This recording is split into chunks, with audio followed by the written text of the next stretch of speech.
De vez em quando, apagava pequenas chamas no chão com uma pá. Antes de enterrar o esqueleto, verificou se havia pegado a arcada dentária superior e constatou que sim. Enterrou os restos e cobriu com terra. Alguns filetes de fumaça se ergueram através das folhas que ele espalhou em cima, por último. Ele rasgou um pouco do jornal que forrava a mala, embrulhou o pedaço de osso que continha a arcada superior, pegou também a mandíbula inferior e a guardou junto. Bem levinho.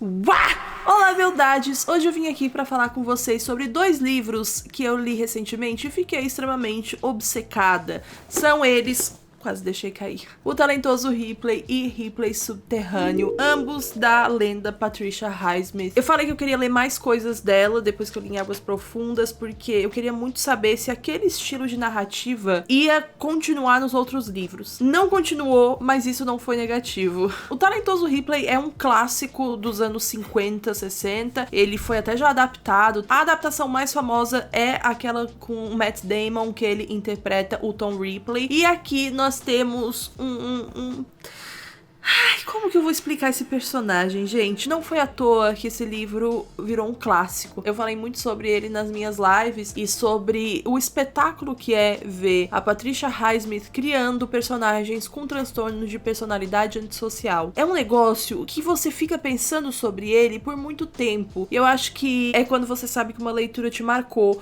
ou que fez algum sentido na sua vida naquele momento. Eu não sei muito bem explicar o que eu senti lendo O Talentoso Ripley, mas vou tentar.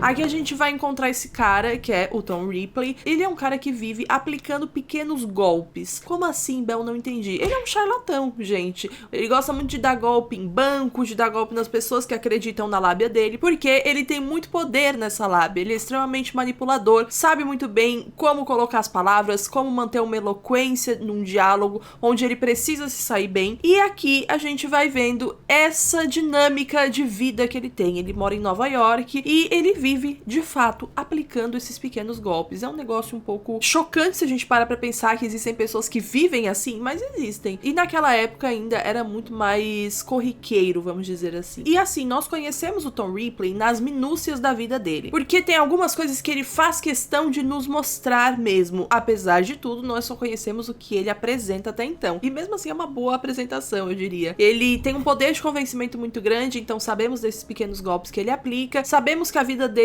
tem nada demais, assim, não acontece nada demais, nada de grandioso. A única coisa realmente grandiosa, na minha humilde opinião, é ele morar em Nova York. De resto, ele é só mais um na multidão e não tem nada que se destaca, assim, pra gente já pontuar de início. Além do óbvio que é o fato dele ter esse grande poder de manipulação aí, por isso que ele vive aplicando pequenos golpes. E numa dessas andanças dele pela cidade, ele percebe um homem, mais ou menos de meia idade, cerceando o caminho dele, rondando ele, meio que querendo abordar e tal. Ele acha meio estranho aquilo, até o homem de fato abordá-lo e ele descobrir que era ninguém mais, ninguém menos do que um homem chamado Herbert Richards, não.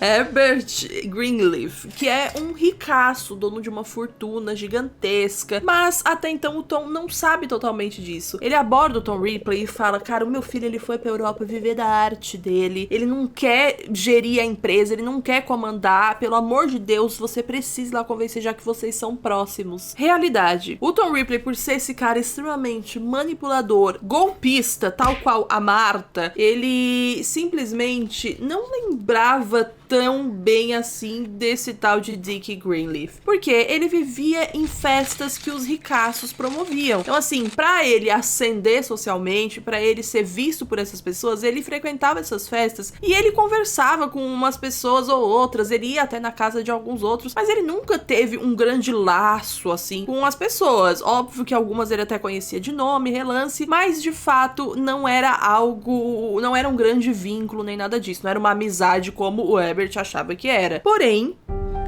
imagina um ricaço te para na rua e fala: por favor, vai até a Europa, traz meu filho de volta, convence ele lá que vocês são amigos, tem um poder de convencimento aí que eu tô ligado, então ajuda a família a trazer ele pra cá, pra comandar a nossa empresa. E é claro que o Tom Ripley pensou, sair de Nova York, da vida que eu mal tenho aqui em Nova York, ir pra Europa, ficar viajando pela Itália, com tudo pago, hotel 5 estrelas.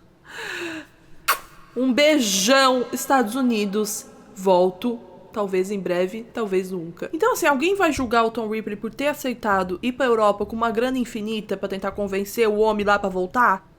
Eu não. E é assim que a nossa história começa. De verdade, assim, gente, eu não tava dando muita coisa pra esse livro, porque eu achei que ela seguiria a mesma construção de personagem do primeiro livro que eu li dela, que foi Em Águas Profundas. Mas, meu Deus, como posso dizer o quão enganado eu estava? Além dele ser um clássico, como eu falei no início, ele não é um clássico à toa ou por engano. Ele é um clássico porque ele é muito bom. Ele é muito bom. E eu não vou cansar de falar como que pode Patricia Highsmith ter escrito um personagem tão foda e de uma maneira tão espetacular que você torce por ele sabendo que ele é um psicopata. O Tom Ripley é um psicopata inteiramente, assim, não existem dúvidas em relação a isso. E você, mesmo assim, se pega em vários momentos naquela coisa, naquela reflexão, para e pensa, eu estou torcendo para um cara que está prestes a talvez matar alguém ou cometer atos cruéis que eu jamais cometeria. Então por que eu estou torcendo por ele de alguma forma? Mas é algo que você não consegue evitar, porque a escrita da autora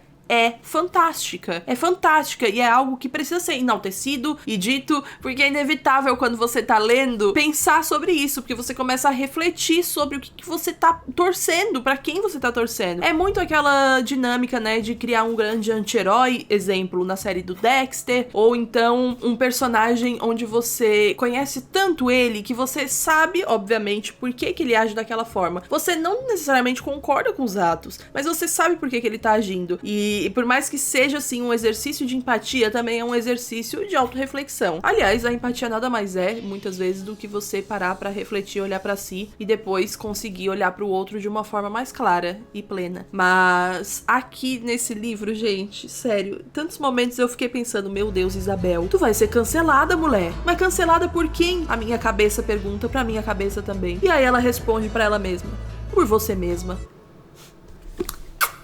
Não fez nenhum sentido. E eu queria muito ressaltar que na década de 50, os estudos sobre psicopatia, psicopatologia mesmo, serial killers, aliás, o termo serial killer nem existia ainda, mas esses estudos eram embrionários, sabe? Eles eram embrionários sobre saúde mental da pessoa que comete atos desviantes, vamos dizer assim, ou chamados academicamente de delinquentes, ou só uma pessoa que externaliza os seus traumas e tem um transtorno de personalidade antissocial, famigerado psicopata. É sempre uma leitura desconcertante, né, quando a gente começa a torcer um pouco por pessoas que podem cometer atos terríveis, mas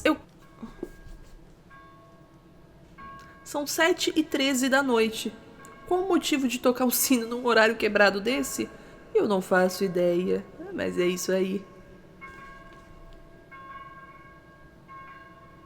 É sempre bem desconcertante quando a leitura faz o leitor torcer por um vilão. Não necessariamente aquele vilão que está contra o mocinho, o antagonista da história, porque o vilão aqui ele é protagonista. Mas a gente sabe que ele é um vilão da vida em si e da nossa moral, dos nossos princípios e ideais. Então é desconcertante quando a gente se pega torcendo pra ele, porque a gente começa também a se questionar quão importantes esses ideais e esses princípios são quando se tratam de experiências humanas. Ah, gente, eu viajei tanto lendo, mas é bom por causa disso. Eu acho que é uma leitura pertinente justamente por causa desse tipo de questionamento. E tem outra coisa que eu gostaria de pontuar antes de só falar o que eu achei de Ripley Subterrâneo, que é a continuação de O Talentoso Ripley. A Patricia Highsmith era lésbica. E, gente, eu não sei se isso é coisa de minha cabeça, mas aqui neste livro eu percebi uma certa tensão sexual entre o Tom Ripley e o Dick Greenleaf. Eu não sei se isso existe também no filme ou se foi colocado propositalmente, não faço ideia, mas que eu percebi.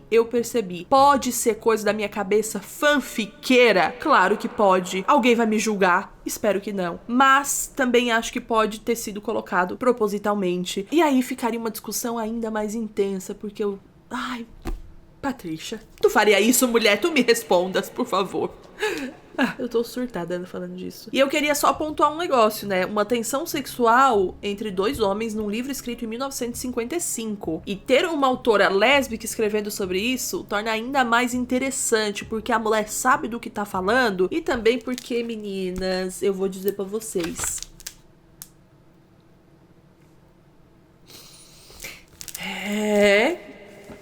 Não vou dizer nada, essa é a realidade. Fica aí só o questionamento do que vocês acham que eu ia falar, porque eu não posso, o horário não permite. Enfim, a outra coisa que eu queria pontuar é, esse livro, ele acaba de uma forma que faz você pensar o seguinte: não tem necessidade alguma de ter uma continuação, simplesmente porque acabou de uma maneira perfeita. Eu não acho que poderia acabar de outra forma, sabe? Não, sei lá, não tem como acabar de outra forma. Até eu começar a ler Ripley Subterrâneo. E aí a Patrícia vir e dar com duas livradas aqui na minha cara e falar: na verdade tem continuação sim, sua grande otária. E aí eu li Ripley Subterrâneo e eu fiquei extremamente obcecada. Também terminei rapidíssimo esse livro, assim como o talentoso Ripley. E o que eu tenho pra falar destes dois livros que eu li é: leiam. Gente, que autora fantástica, fenomenal. Gente, desculpa caso tenha mudado aí o enquadramento, é porque um arquivo corrompeu, então eu estou tendo que regravar depois de ter uma crise existencial, falando pra mim mesma que não vai ficar a mesma coisa que a primeira gravação, mas estou aqui para terminar este vídeo.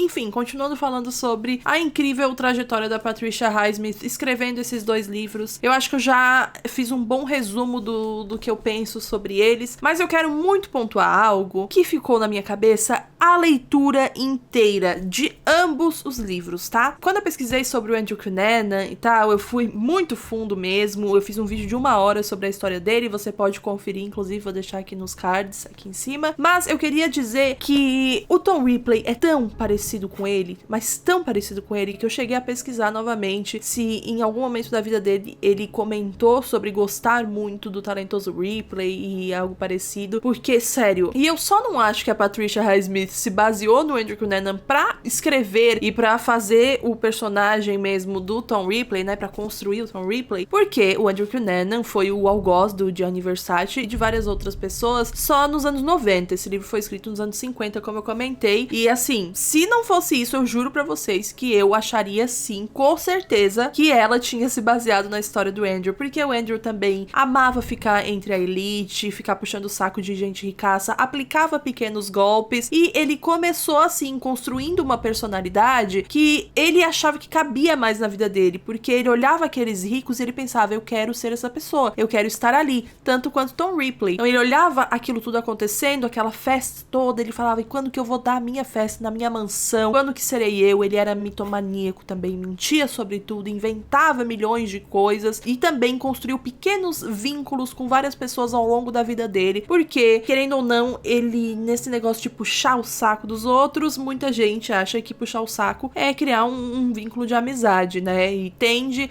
a relacionar a amizade com esse tipo de coisa, assim como o Andrew Cunanan soube explorar, o Tom Ripley também soube. Então, quando eu tava lendo, o tempo inteiro eu ficava pensando: não é possível, não é possível. Isso só mostra a genialidade e quão espetacular é, de fato, a escrita da Patricia Highsmith, porque ela criou um personagem extremamente palpável. Ele brinca com a nossa realidade, com os nossos costumes, com a nossa moral, ele nos faz refletir o tempo inteiro, e esse é um mérito inteiro da autora, porque quando os estudos sobre psicopatologia e psicologia ainda estavam embrionários, o termo serial killer nem existia, como eu falei pra vocês, ela fez essa obra-prima aqui, que é conhecida mundialmente e com todo mérito, toda razão do mundo, realmente, porque é um livro muito bom, tanto quanto Ripley Subterrâneo. Entendo quando falam: ah, não precisava de continuação e tal, mas gente, no momento que você lê a continuação, você percebe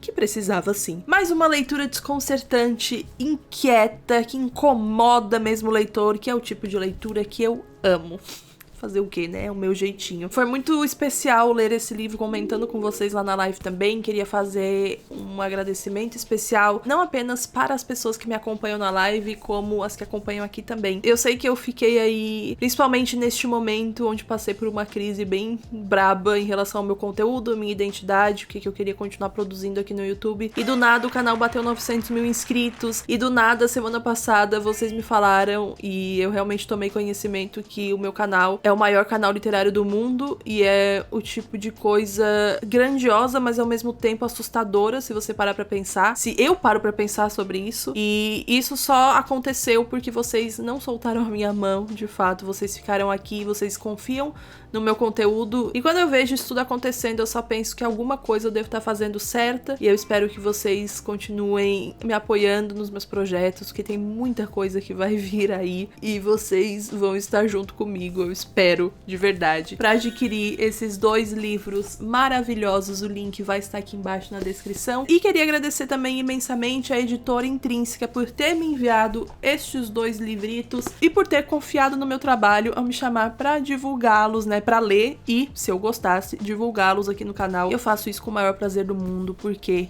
são muito bons. Leiam Patricia Highsmith, conheçam essa autora maravilhosa e eu espero que vocês gostem tanto de ler sobre Tom Ripley quanto eu, que é aquele... Eu ia falar um guilty pleasure, mas não é, porque eu não me sinto culpada. Ao mesmo tempo que um pouquinho só eu me sinto... Ai, eu não sei, eu vou começar a refletir de novo e o vídeo vai ter 2h30. Então vou ficando por aqui, não vou me estender mais. Obrigada pela sua paciência, por ter assistido até aqui e vejo vocês na semana que vem e também lá nas lives da Roxinha. Um beijão.